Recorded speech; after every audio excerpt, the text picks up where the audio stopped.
జనసేన తలపెట్టిన రైతులకు మద్దతుగా నివర్ తుఫాను వల్ల నష్టపోయిన రైతాంగానికి మద్దతుగా అన్ని జిల్లాల మెయిన్ హెడ్ క్వార్టర్స్ కలెక్టరేట్లో మేము రైతుల పక్షాన నిలబడుతూ కలెక్టరేట్కి వినతి పత్రాలు అందజేయడం జరిగింది. దాంట్లో భాగంగా నేను మచిలీపట్నం రావడం జరిగింది. కలెక్టర్ గారి కార్యాలయానికి అందజేశాం.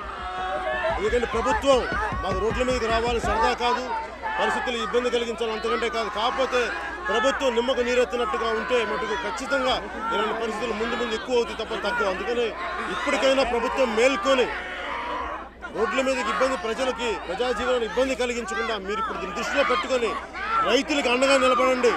తక్షణమే 10,000 ఇవ్వండి, 35,000 వెంటనే మీకు ఎప్పుడు కుదిరితే వచ్చే అసెంబ్లీ సమావేశాల్లోపు ఖచ్చితంగా ప్రకటించండి. లేని పక్షం ఇందాక మేము సభలో చెప్పినట్టుగానే వచ్చే అసెంబ్లీ సమావేశాలు ఖచ్చితంగా అసెంబ్లీని ముట్టడైతే చేస్తాం. ఖచ్చితంగా రైతాంగానికి అండగా అసెంబ్లీని ముట్టడి చేస్తాం. దీనిని వైసీపీ ప్రభుత్వం మర్చిపోకూడదు. సీఎం గౌరవ ముఖ్యమంత్రి జగన్మోహన్ రెడ్డి గారు కూడా మర్చిపోవద్దు. దయచేసి దీనిని మేము వస్తుంది, ప్రజలు రైతాంగం కన్నీళ్లు పెడుతున్నారు, వారికి అండగా ఉండండి. వారికి మీరు ఎంతో కొంత ఉదారంగా మీరు బయటికి రండి. దాదాపు 17,500 కోట్లు మీకు మద్యం ద్వారా వచ్చే ఆదాయాన్ని ఈ సంవత్సరం వదులుకొని మీరు రైతాంగానికి తక్షణం నిలబడవలసిందిగా మీరు ఇప్పటికైనా మేలుకోకపోతే భవిష్యత్తులో ఇది మరింత తీవ్రతమవుతుందిగా తగ్గే పరిస్థితులు కాదని తెలియజేస్తున్నారు.